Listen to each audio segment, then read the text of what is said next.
126 Pak Bahrul Ilmi Yaakob. Silakan. Sehat Pak? Suaranya nggak kedengaran di sini. Oke, baik Nah, Yang Mulia.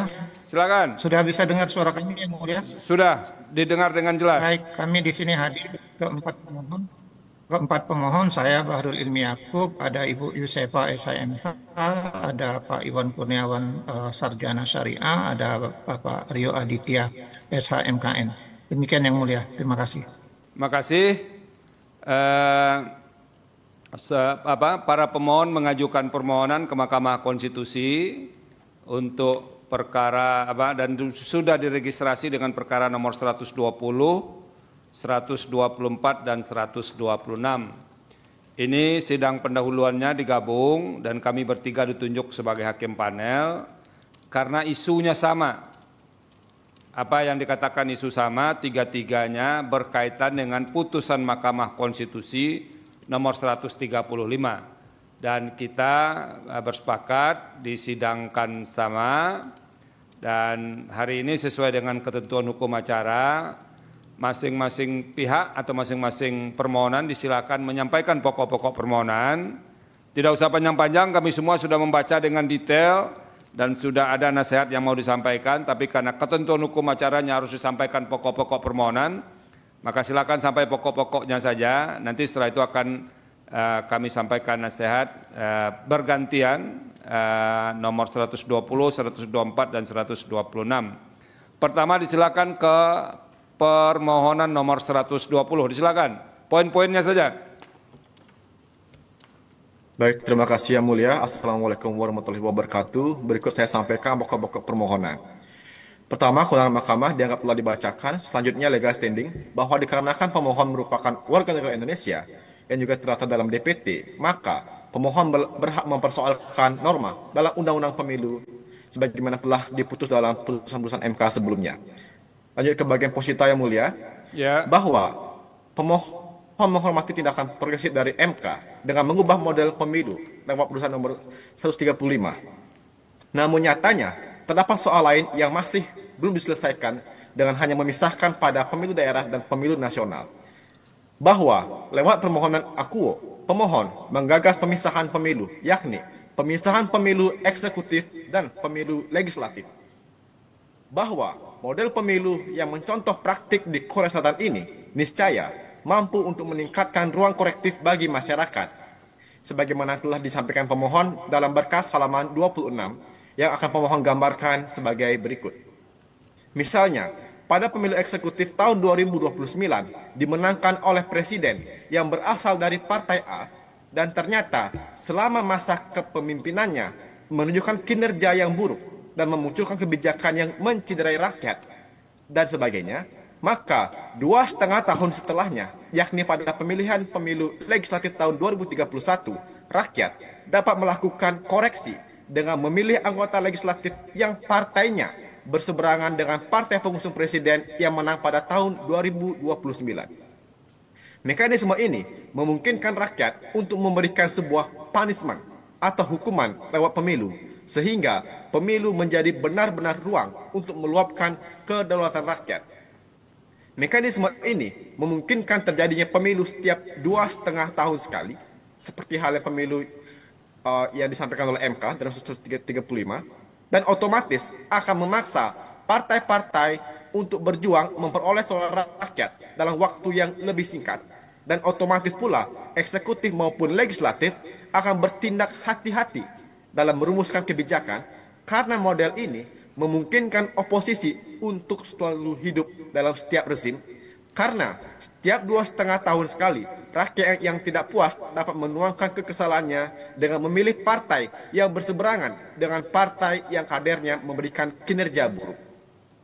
Mekanisme ini pun membuat partai-partai tidak akan dengan mudah mau bergabung menjadi koalisi dengan alasan mencari aman, karena setiap 2,5 tahun sekali partai-partai oposisi dapat menunjukkan kualitasnya dengan memberikan kinerja yang lebih baik dibandingkan lawannya ketimbang menunggu selama 5 tahun. Oleh karena itu, model ini dapat menjadi punishment time, terhadap mereka yang tidak memperhatikan hak-hak rakyat. Berbeda halnya dengan pemilihan pemilu nasional dan daerah yang masih memungkinkan timbulnya kotail efek karena legislatif dan eksekutif dipilih bersamaan. Petitum 1. Menerima dan mengabulkan permohonan pemohon untuk seluruhnya. 2. Menyatakan pasal 167 ayat 3 Undang-Undang Nomor 7 Tahun 2017. Pemungutan suara dilaksanakan secara serentak pada hari libur atau hari yang diliburkan secara nasional bertentangan dengan UUD NRI 1945 sepanjang tidak dimaknai. Pemungutan suara diselenggarakan secara serentak untuk memilih anggota Dewan Perwakilan Rakyat, anggota Dewan Perwakilan Daerah, anggota Dewan Perwakilan Rakyat Daerah Provinsi, anggota Dewan Perwakilan Rakyat Daerah Kabupaten atau Kota, dan setelahnya dalam waktu paling singkat 2 tahun atau paling lama 2 tahun 6 bulan sejak pelantikan anggota Dewan Perwakilan Rakyat, anggota Dewan Perwakilan Daerah, anggota Dewan Perwakilan Rakyat Daerah Provinsi, anggota Dewan Perwakilan Rakyat Kabupaten atau Kota, diselenggarakan pemungutan suara secara serentak untuk memilih presiden atau wakil presiden, gubernur atau wakil gubernur, bupati atau wakil bupati, dan wali kota atau wakil wali kota. 2. Menyatakan pasal 347 ayat 1 Undang-Undang 7 Tahun 2017 pemungutan suara pemilu diselenggarakan secara serentak bertentangan dengan UUD NRI 1945 sepanjang tidak dimaknai bahwa pemungutan suara diselenggarakan secara serentak untuk memilih anggota Dewan Perwakilan Rakyat, anggota Dewan Perwakilan Daerah, anggota Dewan Perwakilan Rakyat Daerah Provinsi, anggota Dewan Perwakilan Rakyat Daerah Kabupaten atau Kota, dan dalam waktu paling singkat 2 tahun atau paling lama 2 tahun 6 bulan sejak pelantikan anggota Dewan Perwakilan Rakyat, anggota Dewan Perwakilan Daerah, anggota Dewan Perwakilan Rakyat Daerah Provinsi, anggota Dewan Perwakilan Rakyat Daerah Kabupaten atau Kota, diselenggarakan pemungutan suara secara serentak untuk memilih presiden atau wakil presiden, gubernur atau wakil gubernur, bupati atau wakil bupati, dan wali kota atau wakil wali kota. 4. Memerintahkan pemungutan ini dalam Berita Negara Republik Indonesia sebagaimana mestinya. Demikian yang mulia, terima kasih. Terima kasih sudah menyampaikan pokok permohonan untuk perkara nomor 120. Sekarang kita lanjut perkara nomor 124, silakan poin-poinnya saja. Terima kasih Yang Mulia. Untuk bagian kewenangan Mahkamah Konstitusi kami anggap sudah dibacakan, dan untuk legal standing dan kerugian konstitusional para pemohon akan dibacakan pemohon sendiri Yang Mulia. Silakan. Izin Yang Mulia Sudah membacakan. dibikin ringkasannya ya. Siap Yang Mulia.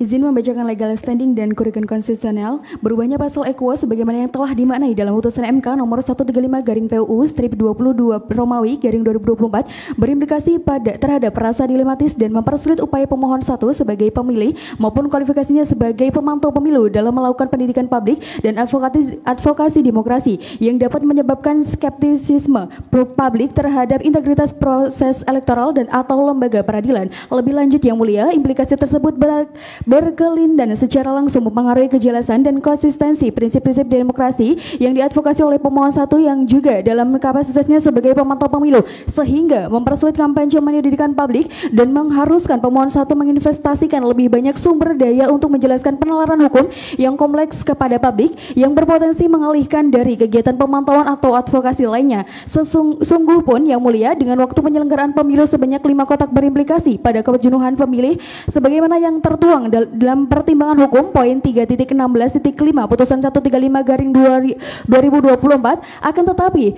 belum ada kepastian atau setidaknya fakta empirik yang menunjukkan bahwa model baru ini akan secara efektif menghilangkan kejenuhan tersebut dan justru dapat memindahkan atau memperpanjangnya, bahwa Yang Mulia dengan demikian menjadi jelas dan nyata adanya hubungan sebab akibat atas implikasi pasal EQUO sebagaimana telah dimaknai dalam pemaknaan putusan MK nomor 135/2024 yang secara nyata dan langsung telah merugikan hak konstitusional pemohon 1 baik sebagai pemilih maupun sebagai pemantau pemilu KIPP Indonesia. Tanpa pemahaman baru tersebut tidak akan ada perubahan atau pemisahan jadwal pemilu dengan konsekuensi kerugian yang jelas yang telah dijelaskan. bahwa Yang Mulia pemohon 2 dan pemohon 3 merupakan sebagai pemilih dan mahasiswa aktif Fakultas Hukum Universitas Nahdlatul Ulama Indonesia atau UNUSIA yang concern dalam kegiatan akademik, perlombaan debat dan advokasi konstitusional. Pemohon 2 dan 3 menyadari dan merasakan langsung adanya kerugian konstitusional yang timbul akibat ketidakstabilan regulasi pemilu sebagaimana perubahan pasal EKO yang telah dimaknai dalam putusan 135/2024. Ketika norma-norma hukum berubah secara inkonsisten dan tidak mencerminkan prinsip keadilan konstitusional, maka hal tersebut tidak hanya mengaburkan kepastian hukum, tetapi juga mempersulit pemohon 2 dan 3 sebagai pemilih dan mahasiswa hukum dalam memahami, mengkaji, dan mengembangkan ilmu hukum. Selanjutnya Yang Mulia, secara sistematis dan utuh, oleh karena itu dinamika ini secara nyata menimbulkan kerugian konstitusional yang berdampak langsung. Sabar, kok bacanya kayak begitu banget. Santai aja, poin-poinnya apa begitu. Silakan, kayak debat aja Anda. Coba di apa supaya kami bisa mengerti Anda itu menyampaikan apa sih begitu. Silakan. Silakan. Dia nggak perlu diulang. Cara bacanya aja yang dipelankan. Lanjut. Iya. Baik, izin Yang Mulia, secara sistematis dan utuh, oleh karena itu dinamika ini secara nyata menimbulkan kerugian konstitusional yang berdampak langsung sebagai generasi muda yang mengemban tanggung jawab moral dan konstitusional untuk menjaga masa depan demokrasi Indonesia. Dengan demikian Yang Mulia, berdasarkan poin-poin di atas, dengan hormat kami para pemohon mengajukan permohonan pengujian pasal EKWO sebagaimana telah dimaknai dalam putusan Mahkamah Konstitusi nomor 135/PUU/22 terhadap Undang-Undang Dasar Negara Republik Indonesia tahun 1945 demi menjaga supremasi konstitusi dan kepastian hukum dalam sistem demokrasi konstitusional. Oke, alasan-alasan.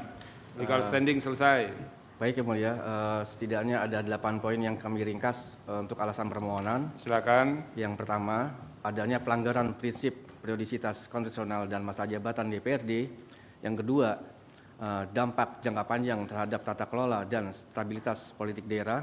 Yang tiga, hilangnya hak konstitusional pemilih dan kedaulatan rakyat. Yang keempat, bahwa argumen mengenai kebingungan pemilih dan tingginya suara tidak sah akibat pemilu serentak 5 kotak tidak didukung data empiris, yang terjadi malah sebaliknya bahwa data partisipasi pemilih pemilu 2019 dan 2024 menunjukkan peningkatan yang sangat signifikan, dan tingginya suara sah menurut pandangan kami adalah fenomena multidimensional bukan semata akibat keserentakan pemilu. Kemudian poin kelima adalah bahwa yang terjadi juga sebaliknya, dalam pemilu serentak terjadi penguatan pada pelembagaan partai politik akibat dari efek ekor jas. Kemudian yang keenam adalah akibat putusan 135 ini terjadi dampak konflik hukum terhadap dengan Undang-Undang Pilkada, bahwa syarat pengajuan kepala daerah dengan basis data pemilu 2024 sudah tidak relevan jika pilkada diselenggarakan tahun 2031. Kemudian yang ketujuh adalah meski pemilu serentak menyebabkan dominasi isu nasional, namun fakta politik menunjukkan bahwa pemilu serentak dapat meningkatkan partisipasi pemilih secara tajam, menghasilkan representasi yang lebih baik dan mendorong kebijakan yang lebih selaras antara pusat dan daerah. Dan yang terakhir Yang Mulia, usulan model pemilu konstitusional yang kami sodorkan tetap sama dengan usulan Mahkamah, cuman dipendekkan agar lebih konstitusional, yakni jedanya 6 bulan. Demikian Yang Mulia, kami langsung ke provisi. Silakan. Dalam provisi, kami mohon kebijaksanaan Yang Mulia Majelis Hakim untuk memberikan putusan setelah dengan alasan pertama, meski pokok permohonan dinilai putusan akhir nanti, namun ada potensi kerugian konstitusional yang bersifat nyata segera dan tidak dapat dipulihkan apabila putusan Mahkamah Konstitusi nomor 135 tetap dilaksanakan. Yang kedua, putusan Mahkamah Konstitusi nomor 135 ini yang mengamanatkan perpisahan pemilu dan perpanjangan masa jabatan. Pemisahan Yang Mulia, dan perpanjangan masa jabatan DPRD sampai 2031 menimbulkan ketidakpastian hukum yang serius dan pelanggaran terhadap prinsip periodisitas konstitusional. Itu memang ada dalam putusan 135 sampai 231 itu. 2031 itu ada nggak dalam putusan 135? Anda sudah baca putusan 135 belum? Sudah Yang Mulia. Nah, teruslah. Iya Yang Mulia. Lanjut petitum pokok perkara. Baik Yang Mulia. Pertama, menerima dan mengabulkan permohonan pengujian pasal 167 ayat 3 dan pasal 347 ayat 1 Undang-Undang Nomor 7 Tahun 2017 tentang Pemilu dan pasal 3 ayat 1 Undang-Undang Nomor 8 Tahun 2015 tentang Pemilihan Gubernur, Bupati dan Wali Kota sebagaimana dimaknai oleh putusan Mahkamah Konstitusi Nomor 135/PUU strip 22 angka Romawi garing 2004 untuk seluruhnya. Kedua, menyatakan bahwa penafsiran bersyarat yang diberikan oleh Mahkamah Konstitusi dalam amar putusan Mahkamah Konstitusi Nomor 135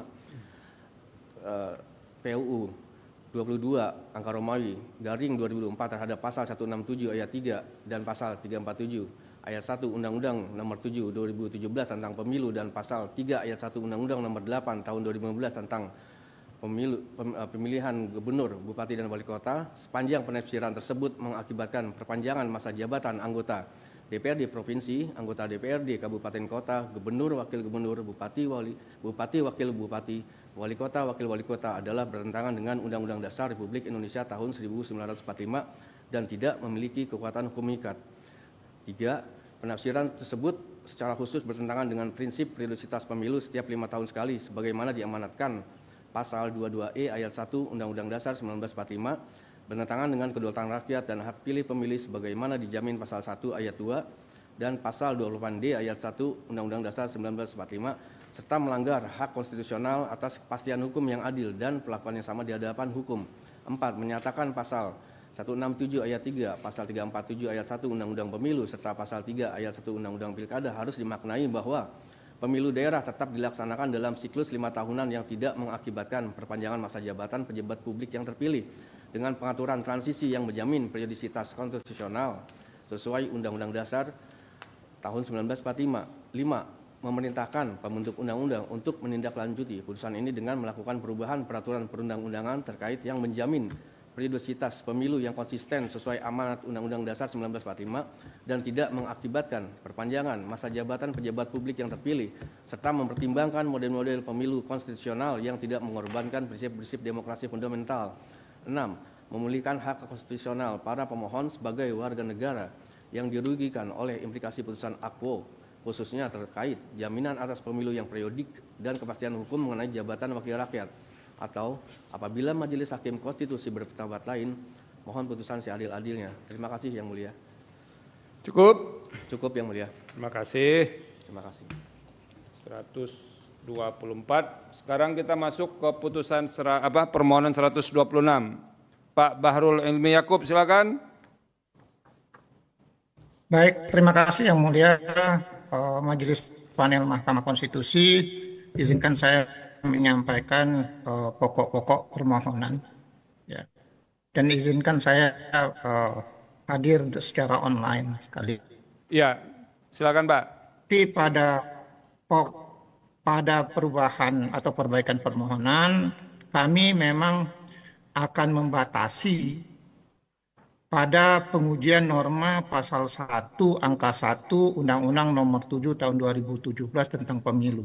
Jadi oleh karena norma Akwo merupakan reformulasi terhadap pasal 22E ayat 1 dan 2 Undang-Undang Dasar Negara Republik Indonesia tahun 1945.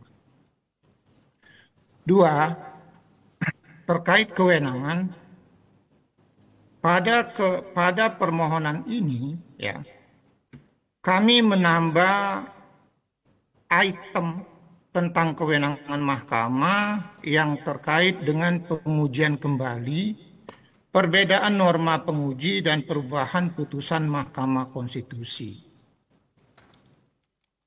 Bahwa Undang-Undang Nomor 8 Tahun 2011 tentang perubahan atas Undang-Undang Nomor 24 Tahun 2003 tentang Mahkamah Konstitusi pasal 60 memang mengatur adanya mekanisme pengujian kembali terhadap norma undang-undang. Tapi, ya, norma pasal 60 ayat 1 dan 2 ini mensyaratkan adanya perbedaan norma penguji. Nah, ini yang selama ini jujur saja saya meriset putusan-putusan MK tentang pengujian kembali, saya tidak menemukan konsistensi atau adanya penegasan adanya perbedaan norma penguji. Kemudian, dalam perkara nomor 135 PUU 2022 tahun 2024, pemohon mengajukan norma penguji yaitu pasal 1 ayat 2, pasal 18 ayat 4, pasal 22 ayat 1 dan 5, pasal 127, pasal 27 ayat 1 dan pasal 28D ayat 1 Undang-Undang Dasar Negara Republik Indonesia tahun 1945 sebagaimana tercantum dalam putusan. Dan untuk permohonan ini, ya sesuai ketentuan pasal 60 ayat 1 dan 2 Undang-Undang Nomor 8 tahun 2011, kami mengajukan norma penguji yang berbeda, yaitu pasal 22E ayat 2, pasal 24 ayat 1 dan 2, pasal 24C ayat 1 Undang-Undang Dasar Negara Republik Indonesia tahun 1945 untuk memenuhi ketentuan bahwa norma penguji itu berbeda dari pemohon sebelumnya. Kemudian terkait putusan, dalam mengadili perkara pengujian undang-undang, memang Mahkamah telah beberapa kali mengubah putusannya cukup banyak, antara lain tercermin dalam putusan nomor 29 PUU 2023 ya. Putusan nomor 51 tahun 2023, putusan Mahkamah Konstitusi nomor 55 tahun 2023 versus putusan Mahkamah nomor 90 PUU 21 Romawi 2023. Karena itu memang Mahkamah berwenang mengubah amar putusannya. Terkait kedudukan hukum yang kami gabungkan sekaligus dengan pokok permohonan, pemohon memiliki kedudukan hukum oleh karena pemohon sebagai warga negara dan juga pemilih dan juga advokat ya, dirugikan karena pemohon memiliki hak konstitusional yang menghendaki adanya pengadilan inkasu mahkamah yang menegakkan hukum dan keadilan sebagaimana ketentuan 1 Undang-Undang Dasar Negara Republik Indonesia tahun 1945. Pemohon sebagai warga negara yang juga mengemban profesi advokat memiliki hak dan atau kepentingan konstitusional sebagaimana diatur dalam pasal 24C ayat 1 agar mahkamah tidak bertindak ultra petita atau bertindak ultra vires, yaitu menguji norma Undang-Undang Dasar inkasu norma pasal 22E ayat 1 dan 2. 3. Sebagai warga negara dan pemilih, pemohon memiliki hak konstitusional untuk memiliki DPRD yang dipilih secara langsung setiap 5 tahun sekali, pide pasal 22E ayat 1 dan 2. Pasal 22E ayat 2 Undang-Undang Dasar Negara Republik Indonesia melarang adanya anggota Dewan Perwakilan Rakyat yang tidak dipilih melalui pemilihan umum. Oleh karena itu, penundaan pemilihan anggota DPRD melebihi waktu 5 tahun, pide putusan nomor 135 tahun 2024, akan menyebabkan kekosongan anggota DPRD dan kelumpuhan pemerintah daerah oleh karena DPRD merupakan unsur pemerintah daerah. Permohonan pengujian Undang-Undang Nomor 135 nyata-nyata membahayakan dan menciptakan kekacauan sistem ketatanegaraan Indonesia, yaitu akan melahirkan kevakuman anggota DPRD selama periode sejak selesainya pelantikan anggota DPRD atau presiden dan atau wakil presiden sampai dengan terpilihnya anggota DPRD baru yang menurut putusan 135 itu paling cepat itu 2 tahun sejak selesainya pemilu nasional. Pemohon PU 135 telah bertindak curang. Ini yang memang saya garis bawahi, ya. Karena apa? Karena beracara di Mahkamah Konstitusi itu seharusnya memang memberi kuasa kepada para advokat. Nah, dalam permohonan perkara nomor 135 itu ada beberapa orang yang bertindak sebagai kuasa hukum, nyata-nyata bukan sebagai advokat, yaitu Haikal Anissa Alfat dan Iqbal Kholidin. Terakhir yang mulia, izinkan saya menyampaikan terkait petitum. Ya, silakan. Pemohon jujur kesulitan merumuskan. Halo? Ya, silakan. Ya. Pemohon kesulitan Ya, terima kasih yang mulia. Pemohon kesulitan merumuskan petitum pengujian kembali akuo oleh karena belum pernah ada pengujian kembali dalam konstruksi negatif dalam arti menuntut atau meminta agar mahkamah dinyatakan agar putusan mahkamah dinyatakan bertentangan dengan Undang-Undang Dasar 1945. Yang telah banyak dilakukan adalah pengujian kembali norma undang-undang yang sama dengan norma penguji yang sama dengan amar putusan yang meminta agar mahkamah mengabulkan permohonan oleh karena putusan mahkamah sebelumnya itu menolak permohonan. Seperti terjadi pada pengujian norma. Pak, bacakan aja petitumnya, Pak. Bapak bacakan petitumnya saja. Jangan dikomentari. Baik. Terkait dengan itu, pemohon mohon nasihat dan saran yang mulia Majelis Panel Hakim Konstitusi. Yang dalam hal ini kami merumuskan norma atau amar atau petitum, yaitu menerima dan mengabulkan permohonan pemohon untuk seluruhnya, menyatakan pemohon pengujian Undang-Undang nomor 135 PUU 21 Romawi 2024 tidak memiliki kedudukan hukum atau legal standing dan permohonannya dinyatakan tidak dapat diterima. 3. Menyatakan putusan perkara 135 PUU 21 Romawi 2024 bertentangan dengan Undang-Undang Dasar 1945 dan tidak Undang-Undang Dasar Negara Republik Indonesia tahun 1945 dan tidak memiliki kekuatan hukum mengikat. 4. Memerintahkan putusan dimuat dalam Berita Negara Republik Indonesia. Dalam hal yang mulia berpendapat lain, kami mohon putusan yang seadil-adilnya, ex aqua ex bono. Terima kasih yang mulia. Terima kasih. Pak Bahrul sudah pernah nggak baca putusan Mahkamah Konstitusi yang membenarkan bukan advokat sebagai kuasa hukum di Mahkamah Konstitusi? Yang itu jujur saya belum baca, cuma saya berpedoman pada undang-undang advokat. Oke, itu sekedar mengingatkan saja ya. Jadi di Mahkamah Konstitusi tidak hanya advokat, yang bukan advokat pun bisa menjadi kuasa hukum, Pak. Dan itu sudah ada putusan Mahkamah Konstitusinya sejak dari zamannya Pak Jimli lagi, Pak. Jadi sejak tahun itu kalau nggak salah 2006 ya, diucapkan 2005 atau 2006. Sudah ada putusannya itu, Pak. Oke, terima kasih.